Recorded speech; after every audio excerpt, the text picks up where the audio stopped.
Hi, Jennifer. Thank you and the Creative Chaos team. Hi, Corinne, Helen, Phoebe, Larry, Kay, Tony, Jim, Celeste, Jeanette. Hi, everyone. Thanks for joining us. To celebrate Valentine's Day, we have a terrific show of great poetry and song with superb poets and readers and a marvelous singer. Here's Jennifer Clymer.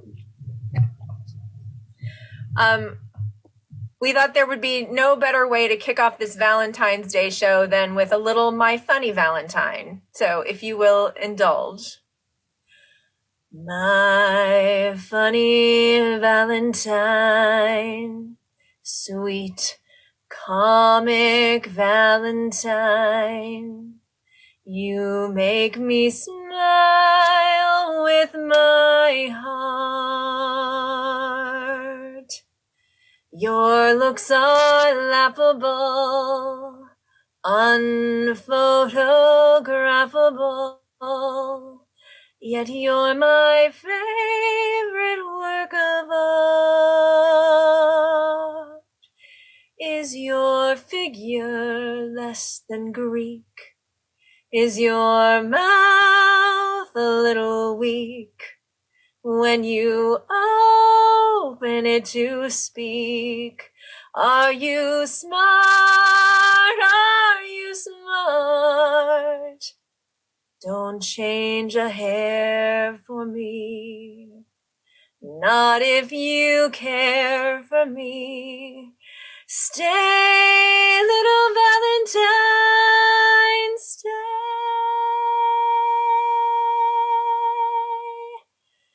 Each day is Valentine's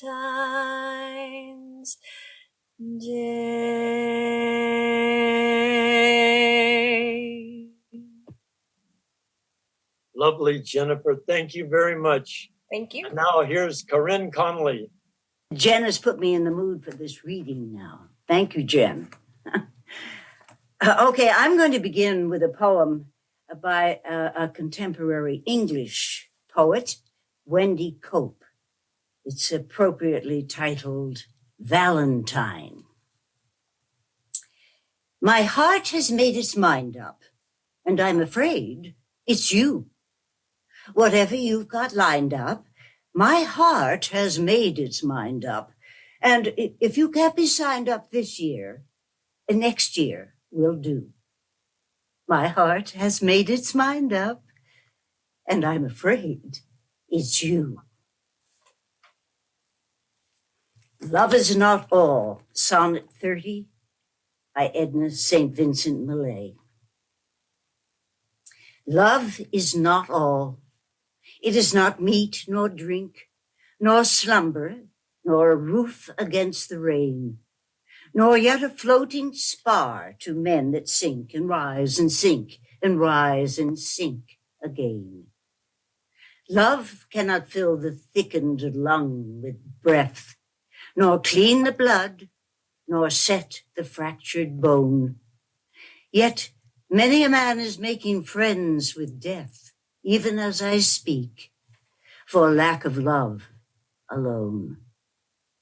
It well may be that in a difficult hour, pinned down by pain and moaning for release, or nagged by want past resolution's power, I might be driven to sell your love for peace, or trade the memory of this night for food.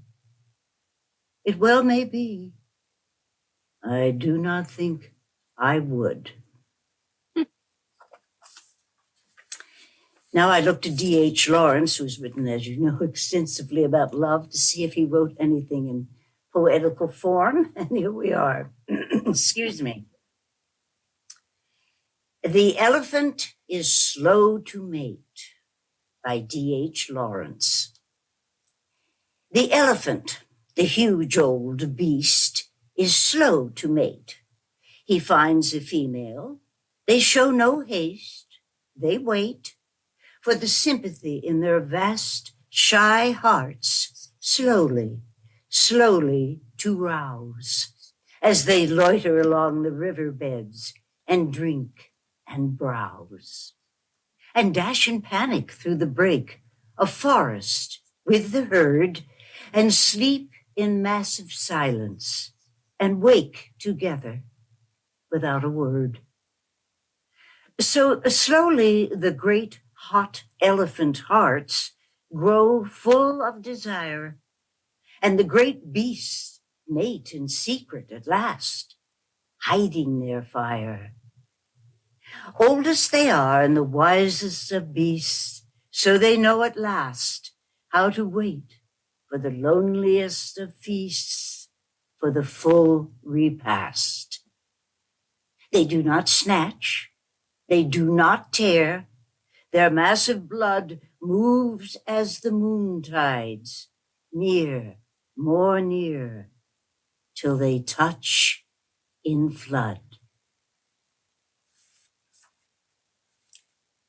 Now I shall close my reading with a poem by Christina Rossetti, who obviously was not looking for a Valentine when she wrote, "No, thank you, John.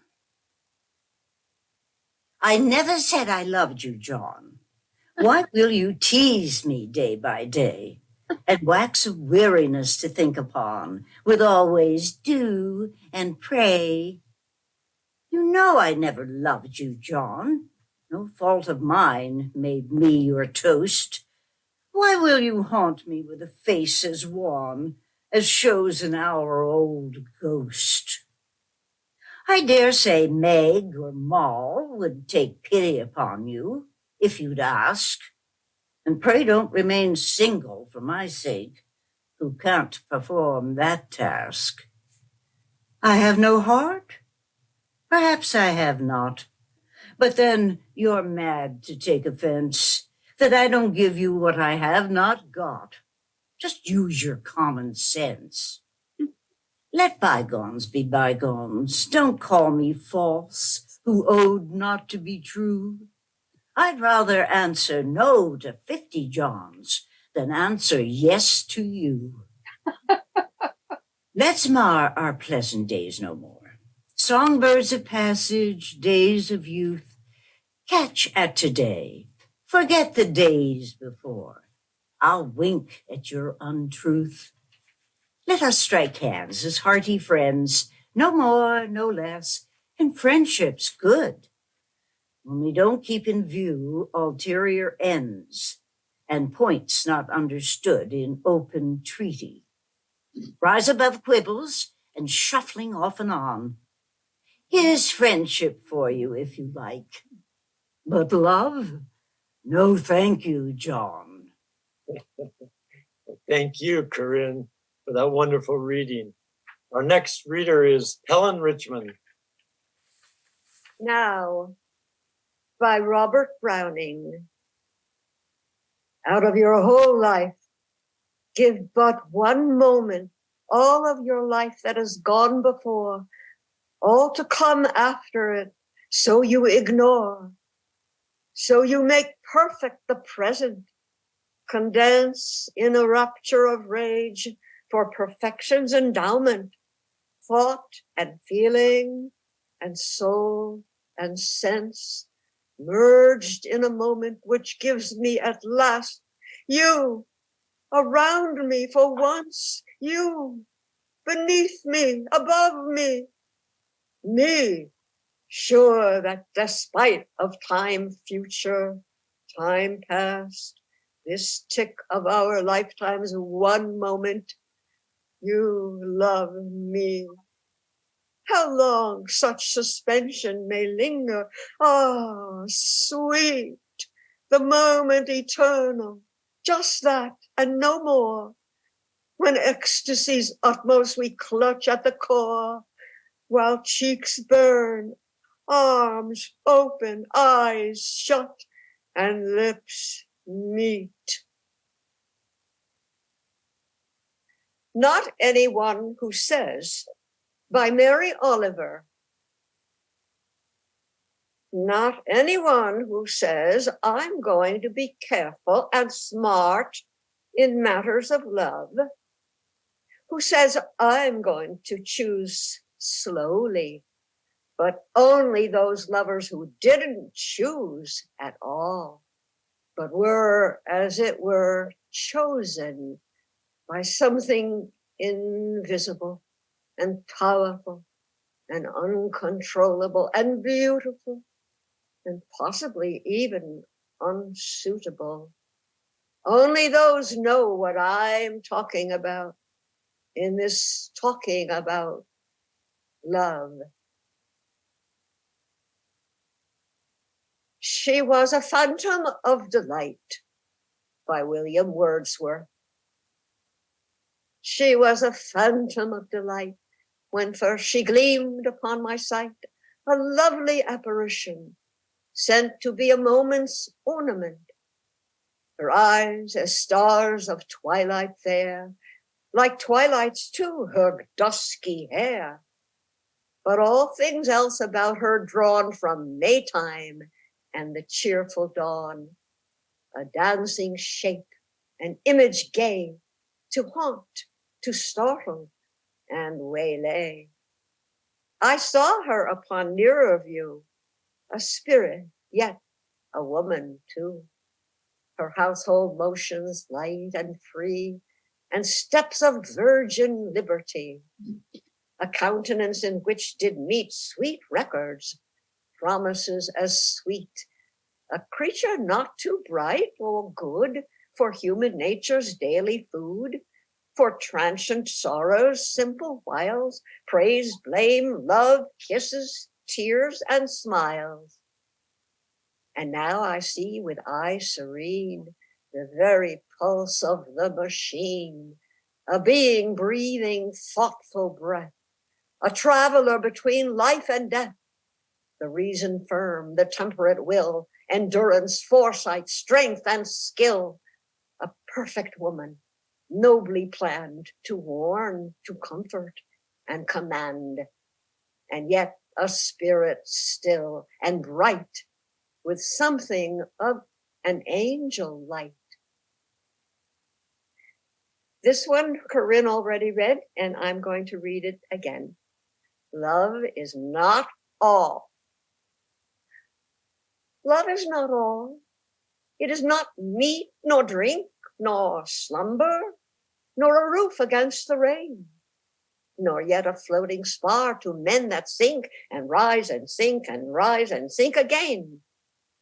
Love cannot fill the thickened lung with breath, nor clean the blood, nor set the fractured bone. Yet many a man is making friends with death even as I speak, for lack of love alone. It well may be that in a difficult hour, pinned down by pain and moaning for release, or nagged by want past resolution's power, I might be driven to sell your love for peace, or trade the memory of this night for food. It well may be. I do not think I would. Alone by Helen Richmond. The warm arms that embraced me are there no more. The caring eyes that saw into me, no longer to be seen. The hand always there to help is gone. The song in my heart is silenced. The laughing together until we cried. The gentle words of love. The roses brought in from the garden. It doesn't happen anymore. The telling of exciting news. No one's there to share. He looked so good in his blue striped shirt. It hangs in the closet now. The Nana scarves that kept him warm are being given away. The morning kiss to start the day is but a memory. But in my dreams, he holds me tight and never lets me go. So thank you, God, for good long nights when I'm no longer alone.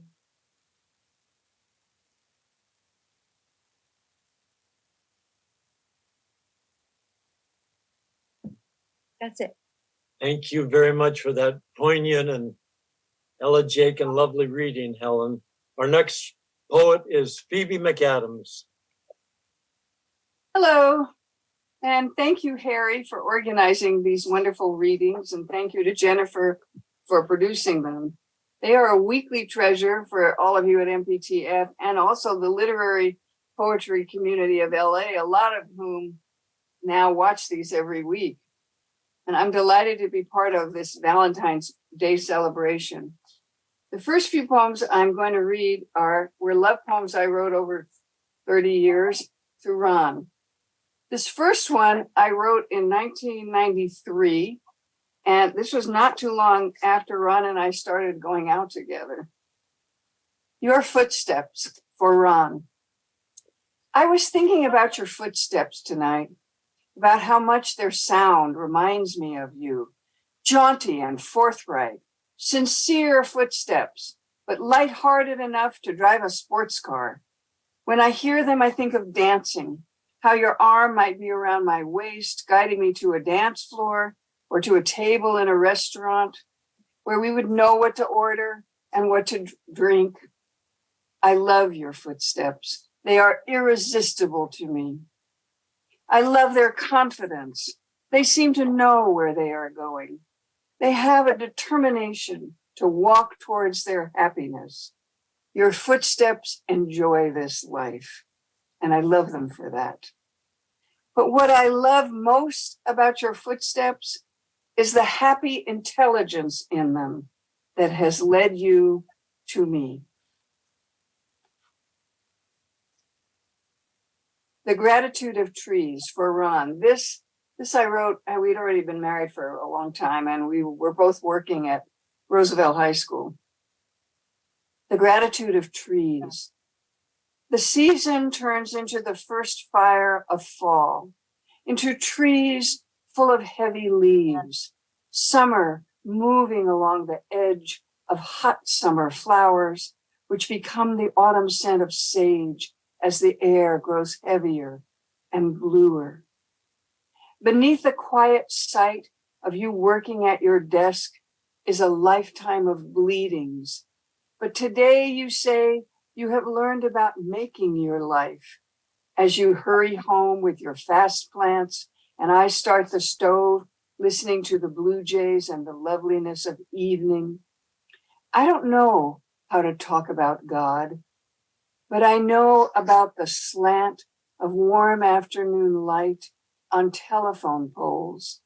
I know about the sweetness of porches, and I know about the gratitude of trees.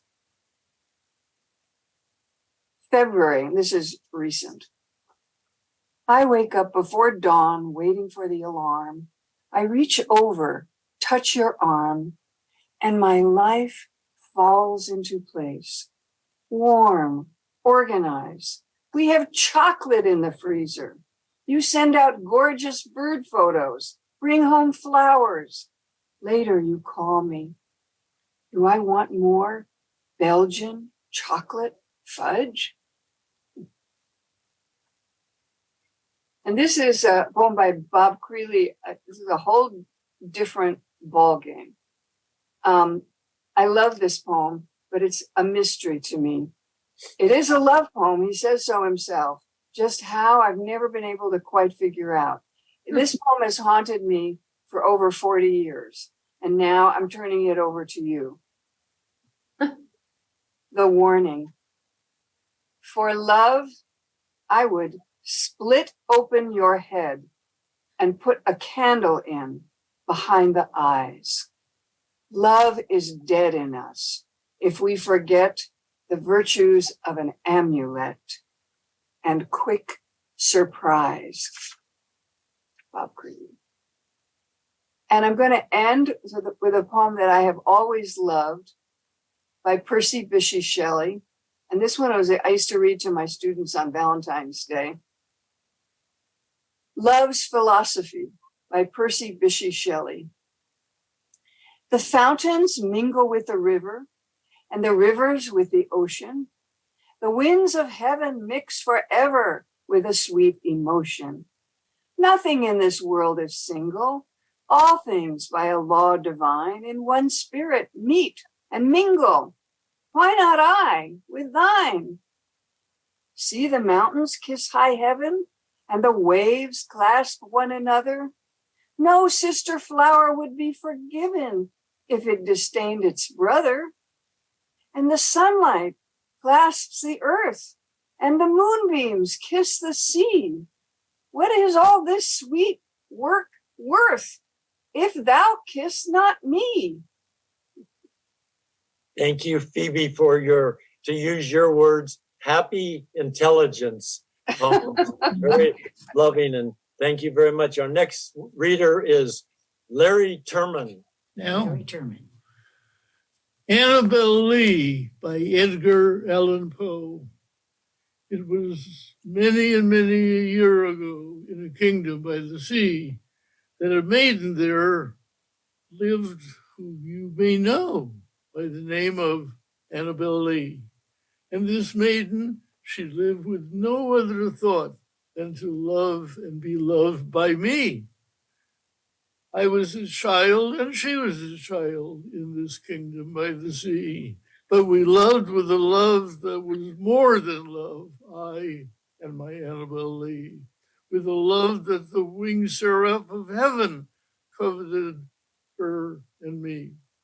And this was the reason that long ago, in this kingdom by the sea, the wind blew out of a cloud, chilling my beautiful Annabel Lee, so that her high-born kinsman came and bore her away from me, to shut her up in a sepulchre in this kingdom by the sea.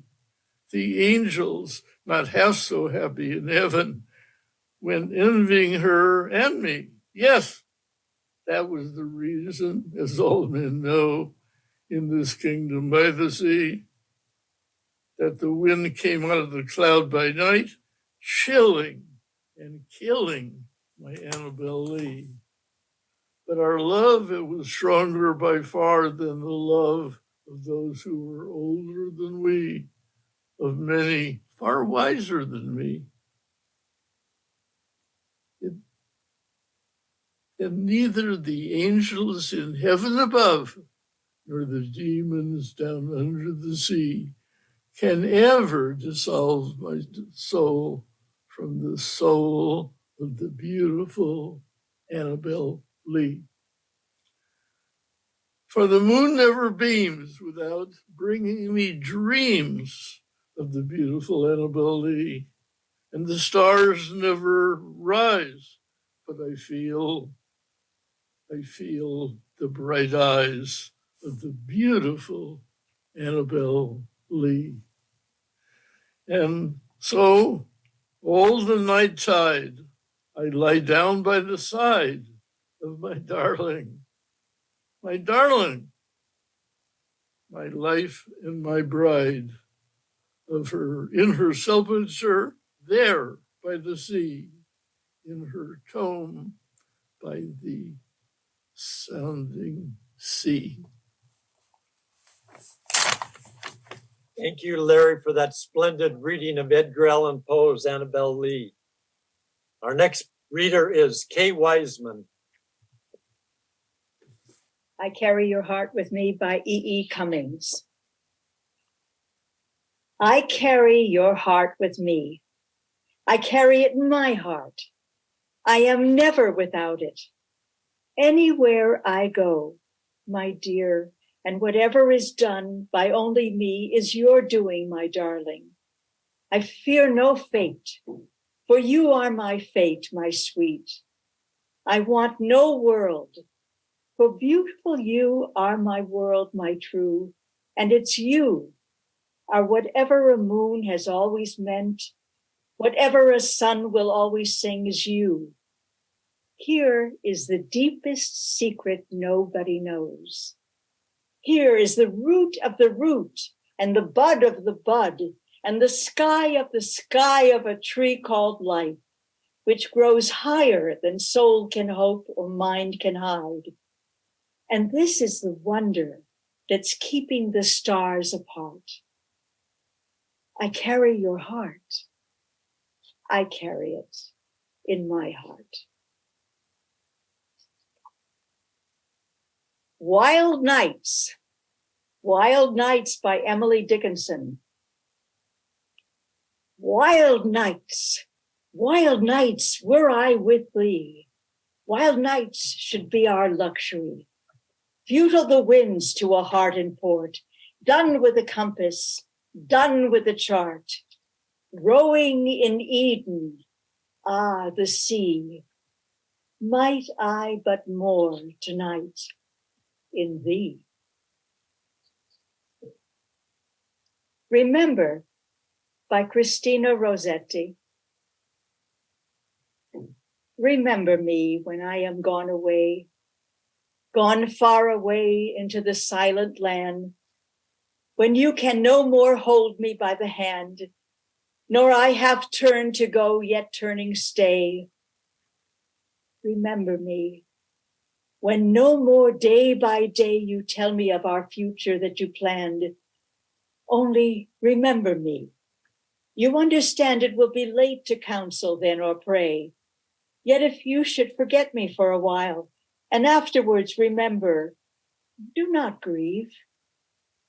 For if the darkness and corruption leave a vestige of the thoughts that once I had, better by far that you should forget and smile than you should remember and be sad. I Love You by Ella Wheeler Wilcox. I love your lips when they're wet with wine and red with wild desire. I love your eyes when the love light lies lit with a passionate fire. I love your arms when the warm white flesh touches mine in a fond embrace.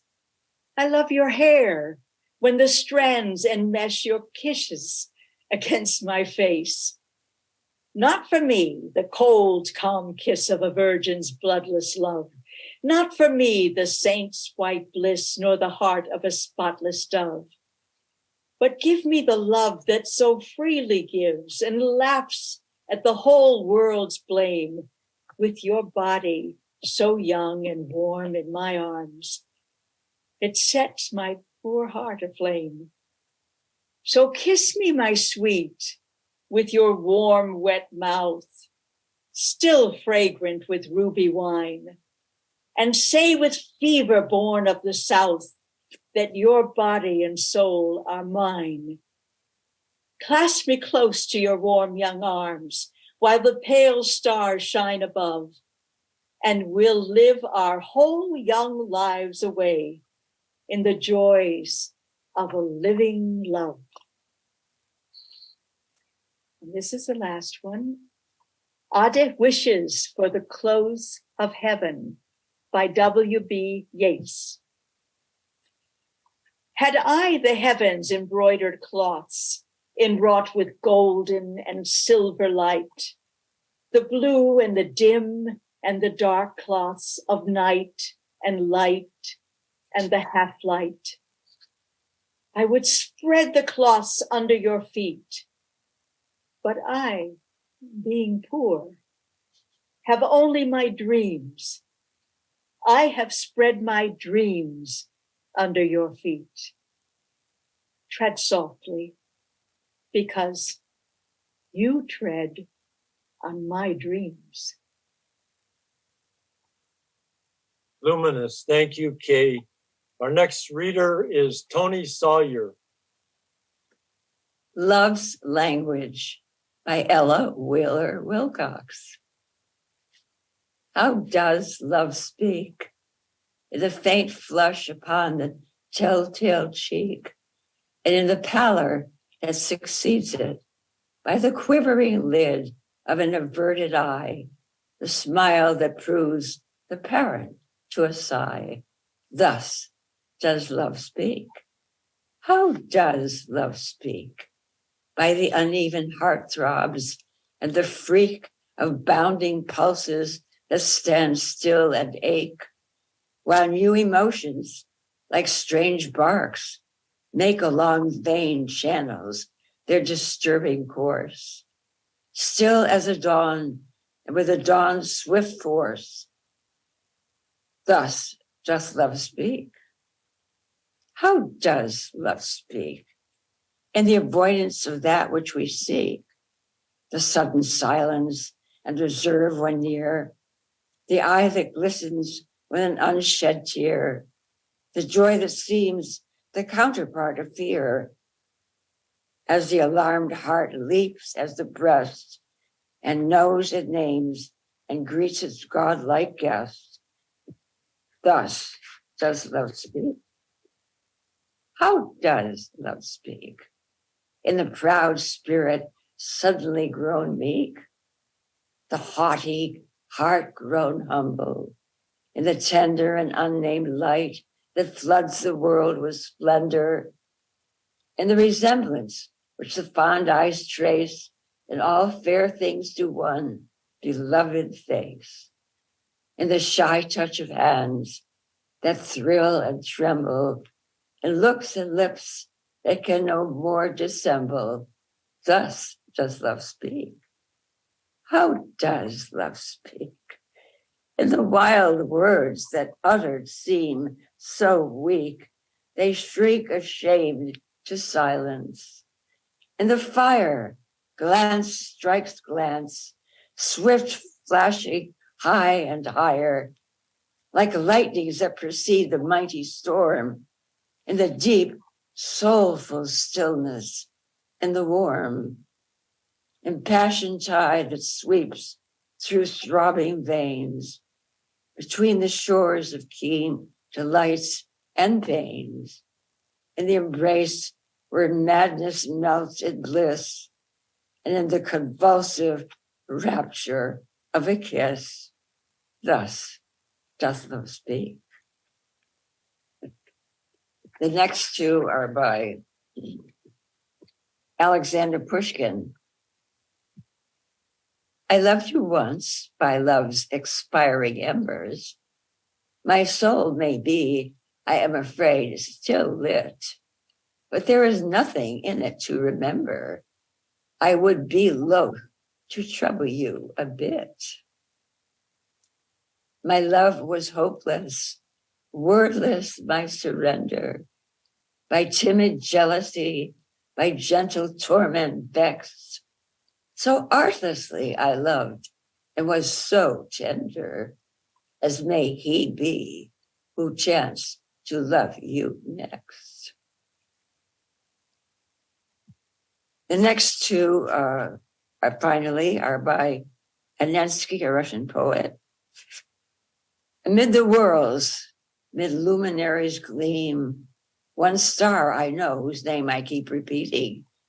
It's not that of my love, for her I dream. It's that with others, all is mirthless cheating. And when oppressive doubt I have to fight, her answer only I have sought and needed. It's not that she is emanating light. It's that with her around, no light is needed.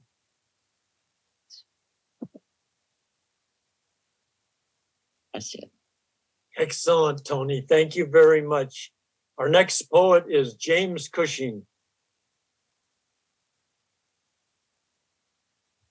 Thank you so much, Harry. Thank you so much, MPTF. Thank you so much to the spirit of poetry that is keeping us all afloat in these perilous times. Many of us have been reading poems by poets whose work has inspired us over the years. I'd like to share with you a poem that has been. I'm sorry. I'd like to share a poem that's inspired me for many years, and it's appropriately enough entitled "Valentine" by John Ashbery. Like a serpent among roses, like an asp among withered thorn apples, I coil to you and at you. The name of the castle is you, El Rey. It is an all-night truck stop offering the best coffee and hamburgers in Utah. It is most beautiful and nocturnal by daylight. 7 layers, moss agate, coral, aventurine, carnelian, Swiss lapis, obsidian, maybe others. You know now that it has the form of a string quartet. The different parts are always meddling with each other, pestering each other, getting in each other's way so as to withdraw skillfully at the end, leaving what? A new kind of emptiness, maybe bathed in freshness, maybe not. Maybe just a new kind of emptiness. You are smart, but the weather of this day startles and japes at you. You come out of it in pieces.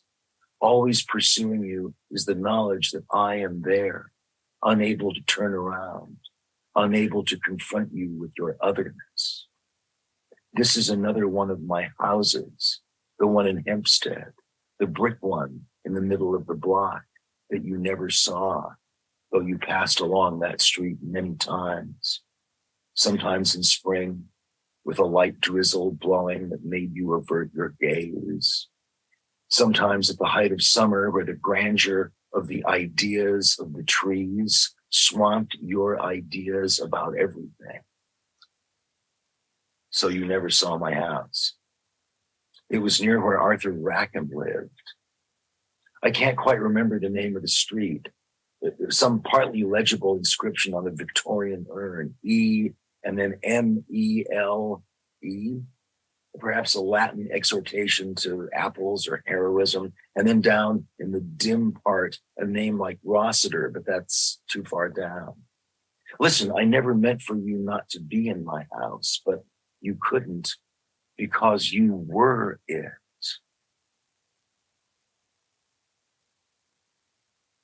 In this part, I reflect on the difficulty and surprise of being you. It may never get written. Some things are simultaneously too boring and too exciting to write about. This has to be one of them. Someday, when we're stoned. Meanwhile, write to me. I enjoy and appreciate your phone calls, but it's nice to get cards and letters too. So keep them coming.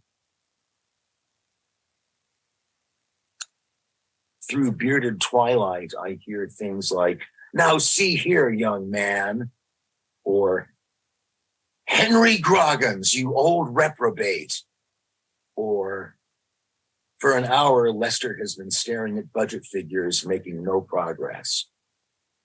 I know these things are, that they are. At night, there are a few things, and they slide along to make room for others. Seen through an oval frame, one of the walls of a parlor. The wallpaper is a conventionalized pattern, the sliced okra and star anise one, held together with crudely gummed links of different colored paper, among which purple predominates, stamped over a flocked background of grisaille shepherdesses and dogs urinating against fire hydrants. To reflect on the consummate skill with which the artist has rendered the drops as they bounce off the hydrant and collect in a gleaming sun-yellow pool below the curb is a sobering experience. Only the shelf of the mantelpiece shows. At each end, seated on pedestals turned slightly away from one another, 2 aristocratic bisque figures, a boy in delicate cerise and a girl in cornflower blue. Their shadows join in a grotesque silhouette. In the center, an ancient clock whose tick acts as the metronome for the sound of their high voices. Presently, the mouths of the figures open and shut after the mode of ordinary conversation. Thought I'd row across to you this afternoon, my Irina. Always writing her beloved articles, I see. I happened on one only recently in one of the more progressive journals. Brilliantly written, or so it seemed, But isn't your thought a bit too advanced by present day standards? Of course, there was much truth in what you said, but don't you feel the public sometimes has more truth than it can cope with? I don't mean that you should, well, fib, but perhaps, well, temper the wind to the shorn lamb a bit. Eh? How about it, old boy? Or are you so in love with your advanced thinking that everything else seems old hat to you, including my conversation, no doubt? In that case, I ought to be getting on. Goodness, I got a 4:30 appointment and it's already 5 after. What have you done with my hat? These things I write for you and you only. Do not judge them too harshly. Temper the wind, as the man was saying. They are infant things that may grow up to be children. Perhaps, who knows, even adults someday. But now they exist only in the blindness of your love for me and are the proof of it. You can't think about them too long without knocking them over. Your castle is a house of cards, the old-fashioned kind of playing cards, towering farther than the eye can see into the clouds, and it is also built on shifting sands. Its base slurps out of sight, too. I am the inhabitable one, but I am as a door to you, now open, now shut, and your kisses are as dreams or an elixir of radium or flowers of some kind. Remember about what I told you.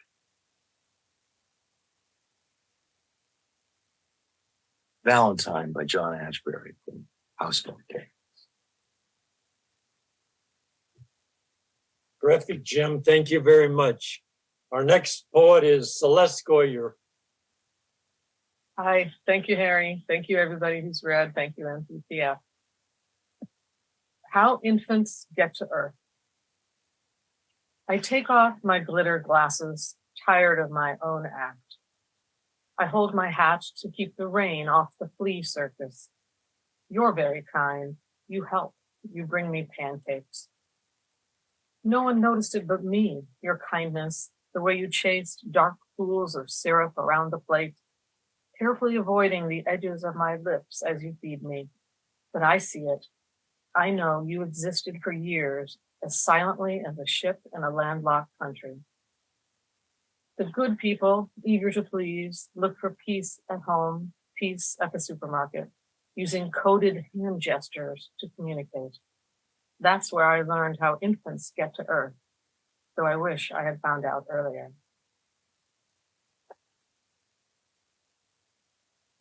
The bride wears her space helmet. The bride wears her space helmet, ready for travel to a village where the kind of air she breathes is not recognized. The air of her new village has already started to sneak up her dress as she stands at the altar, lofting its white silk and lace into mathematical folds and patterns. Her white sandals, made by hand by her new husband's family, even the babies, even the pet dog, help to cut and sew them, braid the strips together, braid the strips together and tuck them under the leather sole. Each of her toes, with its white pearl polish, bears the face of a lost sister, cousin, aunt. Her spacesuit is quilted, thick, and probably too warm for her destination. And then I have not a poem, but a kind of a little declaration. Reformed love skeptic, a public declaration. I admit I didn't used to believe in love. I'd watched my mother suffering constant verbal abuse by my father under the auspices of something they called love. So when it was my time to enter the fray, I declared myself an unbeliever. The phrase, I love you, from romantic partners who came my way sounded like a lasso whistling in the air over my head until I met the one I was meant to be with all along. The first time we met, when I invited him to read at my poetry series, he kissed my hand. On our first date, we found out we both had New England childhoods. On our second date, he spilled iced coffee all over his pants, and we wrote a poem together. On our third date, we both took the pop quiz for prospective lovers that I'd written.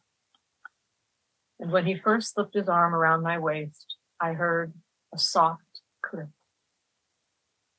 We aligned in so many ways. And it wasn't long before my heart opened with a sound like Velcro and a kind of visceral red roar. I was afflicted by a smile that I couldn't suppress for at least 2 weeks, even during the notary training classes I was taking at the time. That was in 2014. And how long have we been together now? As my beloved likes to say, not nearly long enough. Thank you, everyone. Marvelous, Celeste. Jim, thank you. Our next poet is Jeanette Clough. Thank you, Harry, for putting this all together and for everyone who has participated, because it's been such a wide and varied reading and just so joyful. The first poem I'd like to read is by Theodore Roethke, an American poet of the last century. I knew a woman, lovely in her bones. When small birds sigh, she would sigh back at them. And when she moved more ways than one. The shapes a bright container can contain. Her choice of virtues only God should speak.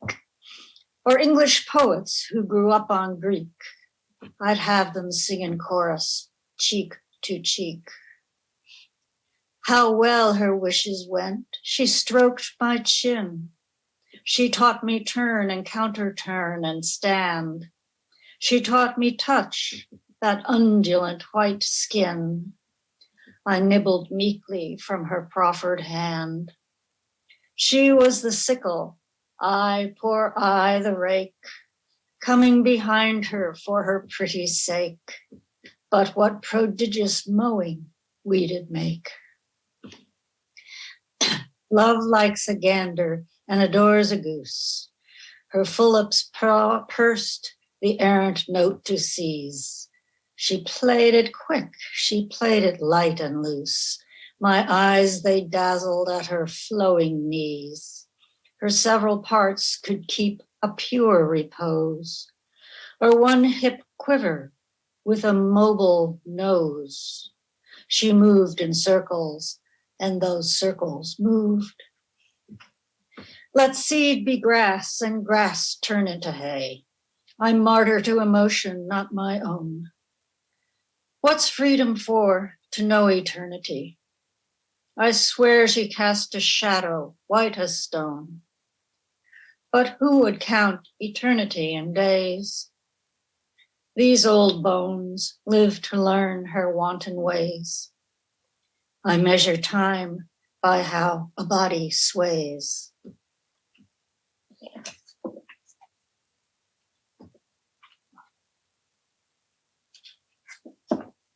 I'll read two that I have written a while ago about someone I had in mind, but what shall we say? It didn't go farther than be in my mind. Okay, heist. As if from the corner of the ring, I want to know what matters to you, because the same things matter to me. The lines that float across your face, for instance, your private plans for shelter. I want to know your private plans for shelter, favorite textures and shirts. I want to know them. The kind of softness you prefer against your skin, not smooth, but with a nap whose weft rests there easily. I am not smooth. Consider we are matched strands of twine tied into a knot.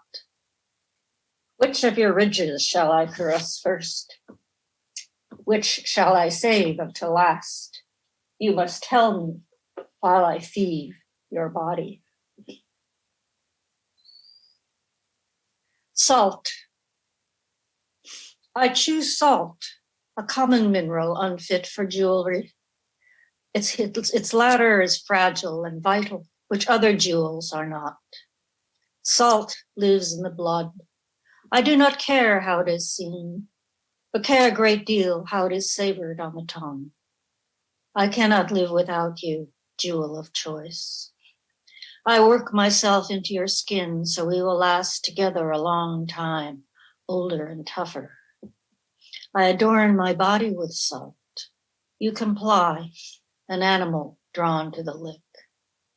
Predators skirt the underbrush, but we ignore them because our hunger is more huge. I wish to be nowhere but with the saltiness of you. Thank you. We have a couple more minutes. I will read two poems from my latest book, Love Poem to MPTF. Boat nearby. If I were to tell a simple story, it would be light, love, forgiveness. Light, a place to find love. A place where forgetfulness reigns, where new friends are made daily, where meanness, competition, gossip fall by the wayside. A light in love for travelers, an actual caring for the other. If I were to tell a complex story, it would include death, superiority. Among those walking slowly would be speedsters, lost ones. If I were to be moonlight on a river, grace, quietude, stillness would reign.